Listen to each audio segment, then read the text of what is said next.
ଜୟ ଜଗନ୍ନାଥ ସାଙ୍ଗମାନେ, କେମିତି ଅଛନ୍ତି ଆପଣ ମାନେ ଉଠିଲେଣି? ଆଉ ଶୁଭ ସକାଳ ଗୁଡ୍ ମର୍ଣ୍ଣିଂ। ଆମେ ତ ଉଠି ସାରିଲୁଣି। ବର୍ତ୍ତମାନ ପାଇଁ ମୋର ଛୋଟିଆ ପୁଅ ତାର ଖାଇ ପିଇକିରି ତାର ବିସ୍କୁଟ ଖାଇ ଦେଇକିରି ଶିଶୁ ମନ୍ଦିର ଗଲା। ଆଉ କାହ୍ନୁଆ ମାର ତାର ତ ପୁରା ଜ୍ୱର ହେଇଯାଇଛି। ଥାଇରଏଡ଼ ଫାଇରଏଡ଼ ସବୁ ଥଣ୍ଡା ଫଣ୍ଡା ଥାଇରଏଡ଼ ଫାଇରଏଡ଼ ବାହାରିଛି। ଆଉ ସିଏ ବର୍ତ୍ତମାନ ପାଇଁ ବସିଛି, ଗାଧୁଆ ପାଧୁଆ କରିନି। ମୁଁ ବର୍ତ୍ତମାନ ପାଇଁ ମୋର ପୋଟଳ କାଟୁଛି। ପୋଟଳ ଆଳୁ କାଟୁଛି, ଭାଜିଦେବି। ଭାଜିଦେଲେ କାହ୍ନାର ମୋ ବଡ଼ ପୁଅ କାହ୍ନା ମୁଁ ଆମର ଖାଇବୁ ପଖାଳ ସାଙ୍ଗରେ। ତେଣୁକରି ମୁଁ ପୋଟଳ କାଟୁଛି, ଭାଜିଦେବି। ଭାଜି ସାରିଲା ପରେ ତାପରେ ପଖାଳ ଖିଆ ହବ। ଗ୍ୟାସ୍ ଆମର ଲାଗିଲା। ତେଲ ବର୍ତ୍ତମାନ ପକେଇଦେଇ, ତେଲ ପାଚି ଆଇଲାଣି। ଲଙ୍କା ପକେଇଦେଲି। ଦେଖନ୍ତୁ ସାଙ୍ଗମାନେ ଲଙ୍କା ପାଚି ଆଇଲାଣି। ତାପରେ ଜିରା ଫୁଟଣ ପକେଇଦେଲି। ଜିରା ଫୁଟଣ ଫୁଟି ଆସୁଛି।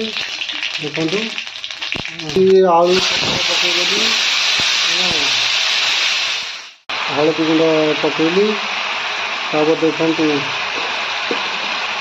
ଲୁଣ ପକେଇଦେଲି। ଲୁଣ ସାଙ୍ଗମାନେ ଫାଇନାଲି ଆମର ପୋଟଳ ଆଳୁ ଭଜା କମ୍ପ୍ଲିଟ୍ ହେଇଗଲା। ଦେଖନ୍ତୁ ସାଙ୍ଗମାନେ କାହ୍ନୁଆ ମା ତାର ଅଟା ଦଳୁଛି। ମୁଁ ମନା କରୁଛି, ଦେହ ଖରାପ, ତମେ ରହିଯାଉ, ମୁଁ ଚକଟି ଦେବି, ଚକଟିକି ରୁଟି କରିଦେବି। ସେ ତାର ପଖାଳ ଖାଇବନି, ଥାଇରଏଡ଼ ହେଇକା ଜ୍ୱର ଫର ହେଇଛି। ତେଣୁକରି ସେ ମାନୁନି, ଜବରଦସ୍ତ ନେଇକରି ଏଇ ଅଟା ଚକଟି ନାହିଁ। କ'ଣ କରିବା? ହଉ, ତାଙ୍କ ମନ ବୁଝିଯାଉ ଆଉ। ଦେଖନ୍ତୁ ସାଙ୍ଗମାନେ ବର୍ତ୍ତମାନ କାହ୍ନୁଆ ମା ତାର ବେଲି ବେଲି ଦେଲା। ମୁଁ ବର୍ତ୍ତମାନ ରୁଟି କରୁଛି। ତାପରେ ବର୍ତ୍ତମାନ ରୁଟି ପଇଲା। ଦେଖନ୍ତୁ କେତେ ସୁନ୍ଦର ମଜାରେ ଗୋଲ ମଜାରେ ପୁରା ବେଲିଛନ୍ତି। ଆମର ତ ମୁଁ ବେଲିଥିଲେ ମୋର ତେଲିଆ ଭାରତ ମାନଚିତ୍ର ହେଇଯାଇଥାନ୍ତା। ସେ ଯାହା ଗୋଲ କରିକି ତାଙ୍କର ସାଇଜ୍ କରି କରିଛନ୍ତି।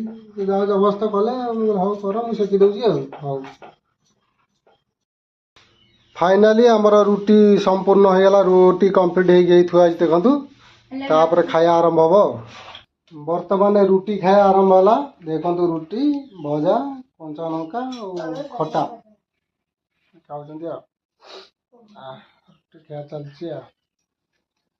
ପୁରା ଶୁଖିକିରି ଝଣ ହେଇଗଲାଣି। ଫାଇନାଲି ଖାଇବା ପାଇଁ ମୁଁ ବସିଗଲି। ଦେଖନ୍ତୁ ପଖାଳ ଭାତ ବଢ଼ା ହେଇଯାଇଛି। ଆଉ ପୋଟଳ ଆଳୁ ଭଜା, କଞ୍ଚା ଲଙ୍କା। ବର୍ତ୍ତମାନ ପାଇଁ ଆମେ ଟିକେ ଖାଇବୁ। ଗାଧୋଇ ପାଧୋଇ ଆସିଲି, ମୁଁ ଖାଇବି। ଆଉ ଖାଇକି ତାପରେ ଯେଉଁ କାର୍ଯ୍ୟକ୍ରମ କରିବା ଆଉ। ଯଦି ଭିଡ଼ିଓଟି ଆପଣମାନଙ୍କୁ ଭଲ ଲାଗିଥାଏ ତାହେଲେ ଟିକେ କମେଣ୍ଟ କରିବା ଆଉ। ରହିଲି, ଜୟ ଜଗନ୍ନାଥ।